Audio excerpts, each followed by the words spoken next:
Assalamualaikum warahmatullahi wabarakatuh. Perkenalkan, nama saya Maheswara Putra Mario dengan NIM 230 10 11 81 497 dari kelas Ilmu Pemulihan Ternak A dengan asisten pembimbing Casmuti. Ilmu pemulihan ternak merupakan salah satu ilmu dalam menentukan kualitas mutu genetik dalam memperbaiki genetik dari ternak. Jadi ilmu pemulihan ternak di sini dapat ditentukan dengan 3 metode cara, yaitu dengan cara pendugaan nilai heritabilitas, yang kedua dengan korelasi genetik, yang ketiga yaitu ada repeatabilitas. Mengenai lebih lanjutnya, mari kita simak video berikut ini.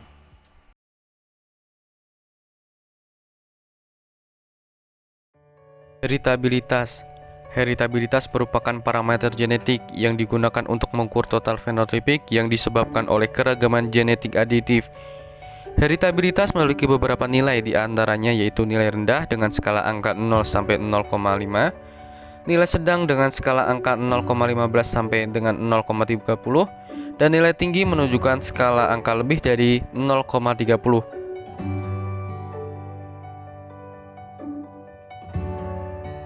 Tujuan dari praktikum ini atau mempelajari ilmu pemulihan ternak ini yaitu dapat mengetahui tentang heritabilitas, korelasi genetik, dan repeatabilitas.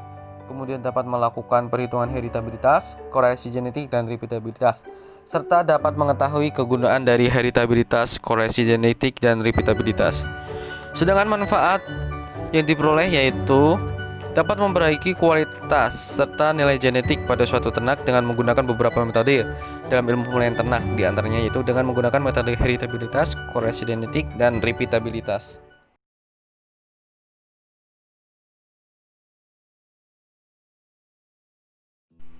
Berikut ini merupakan salah satu from data dari produksi sapi Madura.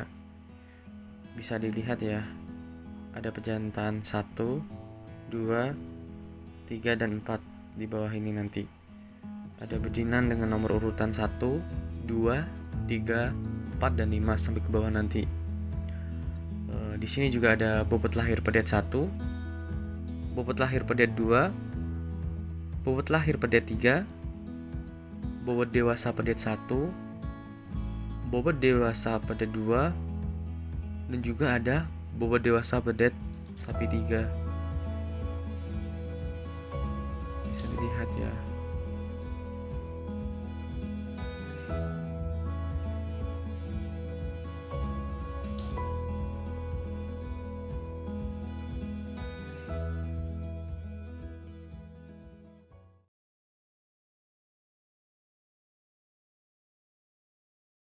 Setelah tadi diketahui data dari produksi sapi Madura, kemudian kita dapat menggunakan perhitungan atau menduga perhitungan dari nilai heritabilitas. Jadi yang pertama yaitu kita menggunakan pendugaan nilai heritabilitas bobot lahir yang pertama dengan cara kita menentukan rekapitulasi data heritabilitas bobot lahir yang pertama. Kemudian setelah kita menentukan rekapitulasi data, kita dapat memasukkan rumus. Yang pertama ada rumus faktor koreksi. Jadi dari rumus faktor koreksi ini, nilai yang didapat yaitu sebesar 7.581,618. Kemudian yang kedua, kita menentukan jumlah kuadrat antar pejantan atau JKS. Nilai JKS dari produksi sapi Madura tersebut yaitu sebesar min 0,22. Kemudian setelah kita menentukan JKS, kemudian kita menentukan jumlah kuadrat antar anak dalam pejantan atau JKW. Dalam JKW ini diperoleh nilai sebesar 2,5.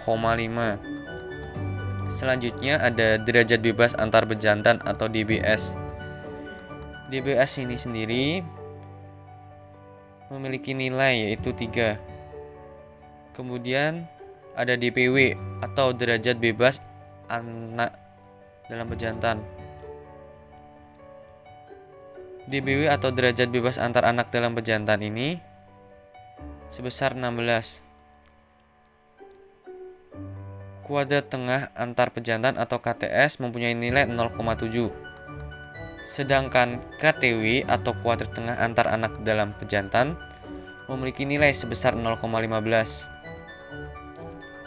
Kemudian ada kuadrat tengah harapan antar anak dalam pejantan atau KTHW memiliki nilai sebesar 0,15. Sedangkan kuadrat tengah harapan antar pejantan atau KTHS sebesar min 0,016. Sedangkan nilai heritabilitas yang didapat yaitu sebesar 0,47. Dari perhitungan di atas dapat disimpulkan bahwa nilai heritabilitas bobot lahir pertama atau ke-1 yaitu sebesar 0,47. Hasil tersebut menunjukkan bahwa kemampuan ternak dalam menurunkan sifat pada keturunannya selanjutnya yaitu sebesar 47%. Kemudian setelah kita mengetahui kesimpulannya, kita bisa membuat daftar sidik ragam dari heritabilitas bobot lahir pertama.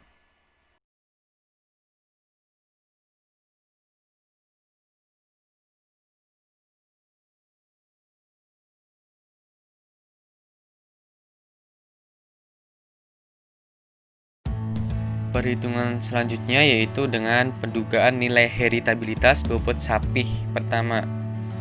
Berikut ini merupakan salah satu tabel dari heritabilitas bobot sapi pertama, yaitu dengan rekapitulasi data heritabilitas bobot sapi yang pertama. Dari tabel di atas kita dapat menentukan faktor koreksi. Jadi faktor koreksi yang didapat yaitu sebesar 211.644,73. Sedangkan jumlah kuadrat antar pejantan atau JKS sebesar 3,83. Nilai dari JKW atau jumlah kuadrat antar anak dalam pejantan sebesar 576. Derajat bebas antar pejantan atau DBS mempunyai nilai 3. Derajat bebas antar anak dalam pejantan atau DBW diperoleh hasil sebesar 16. Kuadrat tengah antar pejantan atau KTS memiliki nilai sebesar 1,27. Sedangkan kuadrat tengah antar anak dalam pejantan atau KTW mempunyai nilai sebesar 36. Kuadrat tengah harapan antar anak dalam pejantan atau KTHW memiliki nilai sebesar 36.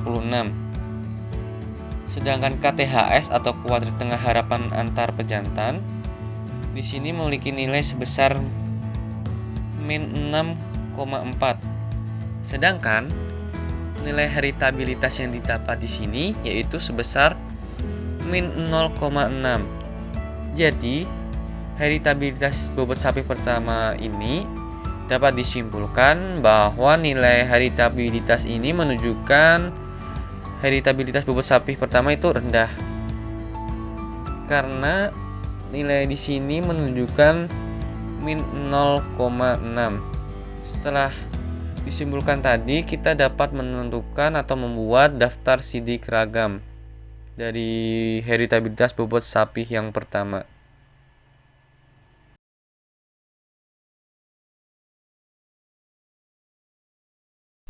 Kemudian setelah tadi telah diketahui dari nilai heritabilitas bobot lahir sapi pertama dan bobot lahir sapi pertama, kita dapat menentukan nilai korelasi genetik bobot lahir pertama dan bobot sapi dari sapi pertama. Kita di sini dapat menentukan tabel hitungan korelasi genetik bobot lahir pertama dengan bobot sapi pertama. Kemudian dilanjut kita dapat memasukkan rumus yaitu faktor koreksi. faktor koreksi di sini ditemukan hasil yaitu sebesar 40,057,57. Sedangkan jumlah hasil kali antar pejantan atau JHKS sebesar min 0,52. JHKW atau jumlah hasil kali antar anak dalam pejantan di sini didapatkan nilai juga min 1,84. Sedangkan DBS atau derajat bebas antar pejantan diperoleh hasil dengan nilai 3. DBW atau derajat bebas antar anak dalam pejantan diperoleh hasil sebesar 16, sedangkan hasil kali rata-rata antar pejantan atau HKRS sebesar min 0,17. HKRW sendiri di sini atau hasil kali rata-rata antar anak dalam pejantan diperoleh hasil min 0,11. Hasil kali rata-rata harapan antar anak dalam pejantan atau HKRHW itu sebesar min 0,11. Nilai hasil kali rata-rata harapan antar pejantan atau HKRHS di sini sebesar min 0,012. Jadi kalau dihitung atau dimasukkan dalam korelasi genetik didapatkan nilai min 0,03. Jadi di sini dapat disimpulkan bahwa nilai korelasi genetik yang didapatkan yaitu sebesar min 0,3. Hal ini menunjukkan bahwa korelasi genetik di atas tidak terdapat hubungan antara bobot lahir dengan bobot dewasa ternak. Kemudian setelah itu kita dapat menentukan daftar sidik ragam.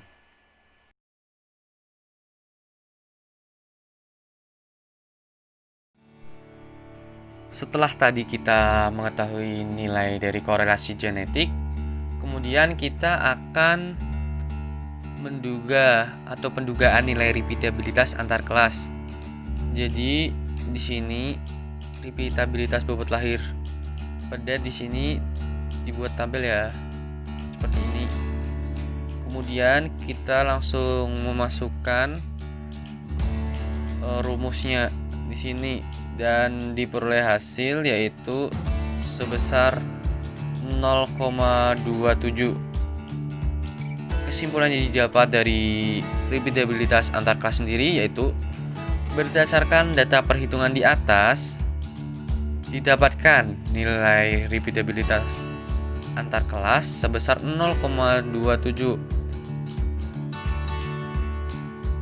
Hal ini dapat diartikan bahwa kemampuan ternak untuk memproduksi pedet dengan bobot lahir berikutnya sebesar 27%, sedangkan 73% dipengaruhi oleh faktor lingkungan.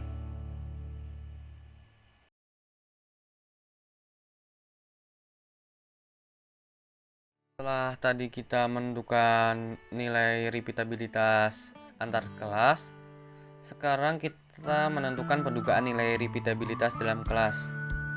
Ini merupakan salah satu tabel dari repeatabilitas dalam kelas bobot sapi. Dari sini kita dapat memasukkan rumus. Yang pertama ada faktor koreksi.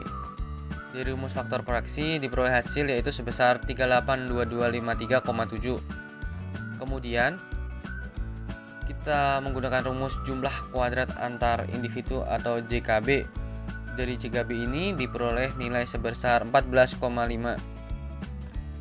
Jumlah kuadrat antar anak dalam pejantan atau JKW memiliki nilai sebesar 59,2. Sedangkan DBB atau derajat bebas antar individu memiliki nilai sebesar 11. Kemudian di sini kita masukkan rumus lagi. Derajat bebas pengukuran dalam individu atau DBW. Dari nilai DBW di sini diperoleh hasil sebesar 24. Sedangkan KTB atau kuadrat tengah antar individu di sini diperoleh hasil sebesar 0,6. Dari nilai KTB ini kemudian kita menentukan KTW atau kuadrat tengah pengukuran dalam individu. Dari KTW ini diperoleh nilai sebesar 2,46. Sedangkan kuadrat tengah harapan pengukuran dalam individu atau KTHW sendiri yaitu diperoleh nilai sebesar 2,46. Kemudian kita menentukan KTHB atau kuadrat tengah harapan antar individu sebesar min 0,15. Kemudian kita dapat memasukkan nilai repeatabilitas. Dari nilai repeatabilitas sendiri di sini diperoleh hasil sebesar min 1,46. Di sini dapat disimpulkan bahwa nilai repeatabilitas pada sapi tersebut sangat rendah. Hal tersebut biasanya dapat disebabkan oleh faktor lingkungan. Kemudian setelah kita mengetahui kesimpulan, kita dapat menentukan dari daftar sidik ragam.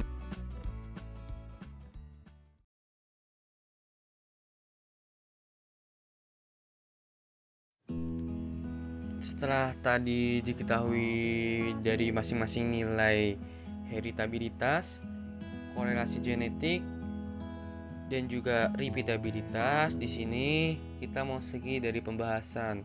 Yang pertama yaitu ada heritabilitas. Heritabilitas sendiri merupakan parameter genetik yang digunakan untuk mengukur total fenotipik yang disebabkan oleh keragaman genetik aditif. Nilai heritabilitas bobot lahir pertama tadi menunjukkan angka 0,47. Hal ini sesuai dengan pendapat Sari et al. 2016 bahwa nilai standar heritabilitas bobot lahir sapi yaitu antara 0,47 sampai 0,58. Hal ini juga dijelaskan oleh Dalton 1980 bahwa heritabilitas bukan merupakan nilai konstan, nilai rentan berkisar antara 0 sampai 1. Dalam artian di sini nilai heritabilitas bobot lahir sapi ini tergolong baik. Sedangkan di sini nilai heritabilitas bobot pada sapi yang pertama diperoleh hasil sebesar min 0,6. Hal ini tergolong dalam kategori yang rendah. Karena heritabilitas bobot sapi sendiri memiliki rata-rata antara 0,014 sampai 0,274 dalam kategori sedang. Sedangkan dalam kategori tinggi mencapai 0,48 sampai 0,58. Sedangkan kategori rendah di sini itu dapat disebabkan oleh beberapa faktor. Salah satunya itu faktor lingkungan dan juga faktor genetik. Pembahasan selanjutnya yaitu tentang korelasi genetik. Korelasi genetik merupakan salah satu hubungan antar satu sifat dengan sifat lainnya. Korelasi genetik disebabkan oleh adanya ekspresi gen. Korelasi genetik yang diperoleh dari data di atas itu sebesar 0,3. Nilai korelasi genetik ini menunjukkan nilai yang rendah. Hal ini disebabkan oleh beberapa faktor seperti faktor genetik. Sedangkan nilai korelasi genetik memiliki standar yaitu antara 0,56 sampai 0,60. Hal ini juga dijelaskan oleh Warwick et al. 1990 bahwa nilai rentan korelasi genetik memiliki nilai dari minus 1 sampai dengan plus 1.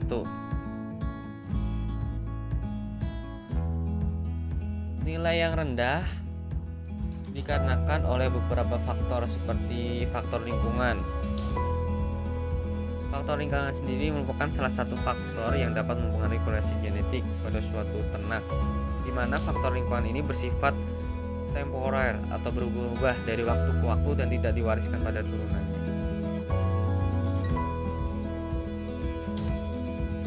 Selanjutnya yang terakhir yaitu ada repeatabilitas. Pembahasan dari repeatabilitas ini yaitu repeatabilitas merupakan parameter genetik yang digunakan untuk mengukur performance pada ternak dari produksi pertama dengan produksi selanjutnya. Nilai repeatabilitas antar kelas yang diperoleh dalam perhitungan di atas sebesar 0,27. Sedangkan standar nilai repeatabilitas di sini yaitu 0,23 sampai 0,27. Jadi nilai repeatabilitas antar kelas di sini yaitu sama. Sedangkan nilai repeatabilitas dalam kelas tersebut memiliki nilai sebesar minus 1,46. Nilai repeatabilitas dalam kelas tersebut tergolong dalam kategori rendah. Penyebab nilai rendah dari repeatabilitas tersebut disebabkan oleh beberapa faktor. Yang pertama yaitu ada faktor yang disebabkan oleh sistem manajemen yang kurang baik, pemberian pakan, dan faktor lingkungan.